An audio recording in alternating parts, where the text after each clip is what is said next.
Thampi sir, ഇപ്പോൾ ഈ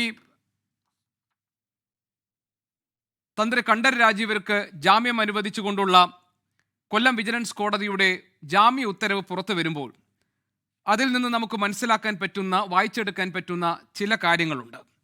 അതിലൊരു ഭാഗം ഇങ്ങനെയാണ്: very importantly, there is nothing on record for the matter, not even an iota of evidence from the side of the special investigation team to establish any positive involvement on the part of the petitioner in the alleged irregularities.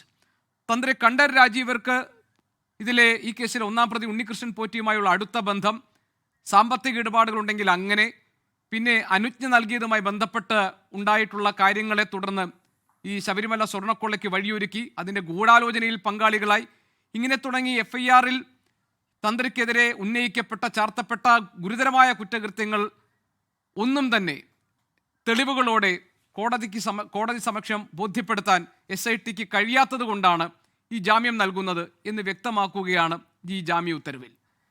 SIT അന്വേഷണത്തിലെ പാകപ്പിഴകളുടെ സൂചനകളാണോ ഇത്?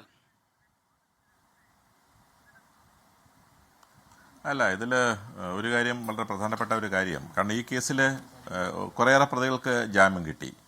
ആ പ്രതികൾക്ക് ജാമ്യം കിട്ടിയതും ഈ ജാമ്യവും തമ്മിൽ വലിയ വ്യത്യാസമുണ്ട്. അത് ഞാൻ അംഗീകരിക്കുന്നു, അത് പറയാതിരിക്കാൻ കഴിയില്ല. കാരണം ഉണ്ണികൃഷ്ണൻ പോറ്റിക്കായാലും ശരി, നേരത്തെ ജാമ്യം കിട്ടിയ മുരാരി ബാബുവിനായാലും ശരി, മറ്റ് പ്രതികൾക്കായാലും ശരി, അവർക്ക് ജാമ്യം കിട്ടിയത് സ്റ്റാറ്റ്യൂട്ടറി ബെയിലാണ്. അതായത് 90 ദിവസത്തിനുള്ളിൽ അവർക്കെതിരെ കുറ്റപത്രം കൊടുക്കാൻ പോലീസിന് സാധിച്ചില്ല എന്നുള്ളത് കൊണ്ട്, നിയമാനുസരണം അവർക്കുള്ള ഒരു അവകാശമാണ് ജാമ്യം എന്നുള്ളത് കൊണ്ടാണ് അവർക്ക് ജാമ്യം കിട്ടിയത്.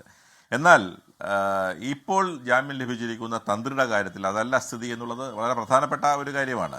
കാരണം തന്ത്രിക്ക് ജാമ്യം കിട്ടിയിരിക്കുന്നത് വിജിലൻസ് കോടതി 41 ദിവസങ്ങൾ കഴിഞ്ഞപ്പോൾ, മറ്റു പ്രതികൾക്കെല്ലാം 90 ദിവസത്തിന് ശേഷം ചാർജ് ഷീറ്റ് ഫയൽ ചെയ്തില്ല എന്നുള്ള ഒറ്റ കാരണത്താൽ ഈ പറയുന്ന സ്റ്റാറ്റ്യൂട്ടറി ബെയിൽ കിട്ടുന്ന അവസ്ഥയുണ്ടായപ്പോൾ ഈ കേസിലെ പ്രതിക്ക്, ഈ തന്ത്രി എന്ന് പറയുന്ന അദ്ദേഹത്തിന് ജാമ്യം ലഭിച്ചിരിക്കുന്നു. 41 ദിവസത്തിന് ശേഷമാണ് അദ്ദേഹത്തിന് ജാമ്യം ലഭിച്ചു.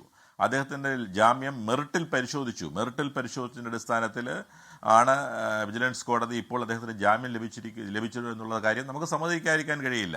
അതിലേറ്റവും പ്രധാനപ്പെട്ട കാര്യം എനിക്ക് തോന്നുന്നു ഇന്ന് കോടതി നിരീക്ഷിച്ചിരിക്കുന്നത്, ഈ പറയുന്ന തന്ത്രിയെ ഈ കേസിൽ പ്രധാനമായും പ്രതിയാക്കിയിരിക്കുന്നത് അദ്ദേഹത്തിന് ഉണ്ണികൃഷ്ണൻ പോറ്റിയുമായിട്ടുള്ള ബന്ധം എന്നുള്ള അടിസ്ഥാനത്തിലാണ്.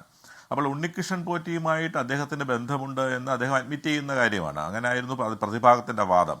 കാരണം അതുകൊണ്ട് തന്നെ അയാൾക്ക് ബന്ധമുണ്ട് എന്നുള്ളത് കൊണ്ട് ഈ പറയുന്ന എല്ലാ കാര്യങ്ങളിലും തന്ത്രിക്ക് ഈ പറയുന്ന ഗൂഢാലോചനയിൽ പങ്കുണ്ടോ എന്ന് തെളിയിക്കാൻ പ്രഥമ ദൃഷ്ടിയ SITക്ക് ഇതുവരെ അവരെടുത്തിരിക്കുന്ന തെളിവുകളിൽ നിന്നും കഴിഞ്ഞിട്ടില്ല എന്നുള്ളതാണ് കോടതിയുടെ നിഗമനം.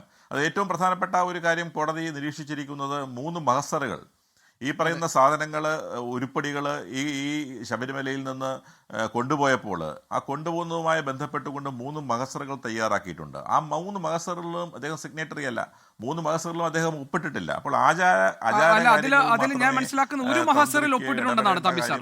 അതായത് 19/7/2019, പിന്നെ 20/7/2019, 18/5/2019. അതിൽ കോടതി തന്നെ പറയുന്നു, the mere signing of the first mahasar of 19/7/2019 by itself in the absence of any other incriminating circumstances is also not a ground to implicate the petitioner at this stage. Correct. Especially since the mahasar was prepared pursuant to the former decision of the board. എന്നാണ് പറഞ്ഞോളൂ.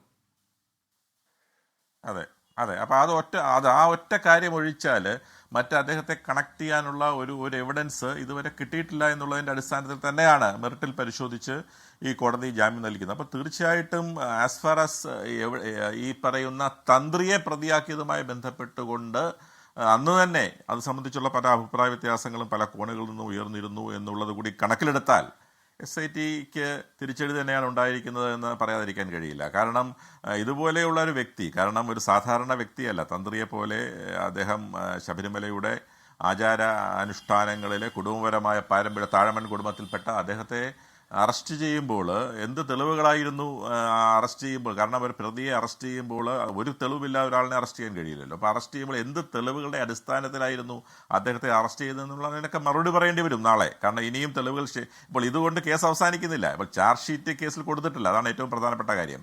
അതുപോലെ തന്നെ ഒരു bail applications പലപ്പോഴും പല വിധികളിലും supreme കോടതി പറഞ്ഞിട്ടുണ്ട്, ഒരു ബെയിൽ ആപ്ലിക്കേഷൻ പരിഗണിക്കുമ്പോൾ ഒരു roving enquiry in order to fishing out the materials. ഒരു കേസിൻ്റെ വിധി പറയുന്നത് പോലെ അതിൻ്റെ എവിഡൻസ് ഇഴകീറി പരിശോധിച്ചിട്ടൊരു വിധിന്യായം പറയുന്ന രീതി ബെയിൽ ആപ്ലിക്കേഷൻ്റെ രീതിയല്ല.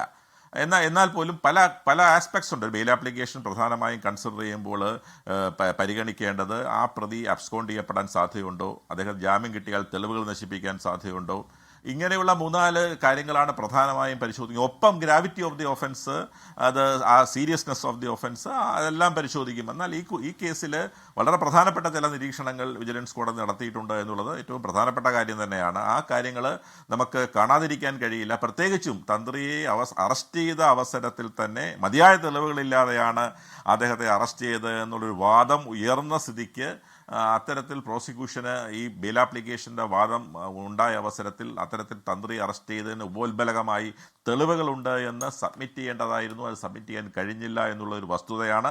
അതിൻ്റെ അടിസ്ഥാനത്തിൽ തന്നെയാണ് അദ്ദേഹത്തിന് ഇന്ന് ജാമ്യം ലഭിച്ചിരിക്കുന്നത്. 41 ദിവസം കഴിഞ്ഞപ്പോൾ തന്നെ ഇത്രയേറെ പ്രധാനപ്പെട്ട ഒരു കേസിൽ 90 ഡേയ്സാണ് ഡിഫാൾട്ട് ബെയിലിൻ്റെ കാലാവധി എന്നിരിക്കെ 41 ദിവസത്തിനുള്ളിൽ ജാമ്യം കിട്ടി എന്നുള്ളത് വസ്തുത കാണിക്കുന്നത് വളരെ പ്രധാനപ്പെട്ട കാര്യം തന്നെയാണ്. ലോകത്തെവിടെയായാലും ഏത് സമയത്തും 24 വാർത്തകളും ഓഗ്മെന്റഡ് റിയാലിറ്റി പാക്കേജുകളും എക്സ്പ്ലെയിനറുകളും വിശദമായി കാണാൻ ഞങ്ങളുടെ യൂട്യൂബ് ചാനൽ നിങ്ങൾക്ക് സബ്സ്ക്രൈബ് ചെയ്യാം.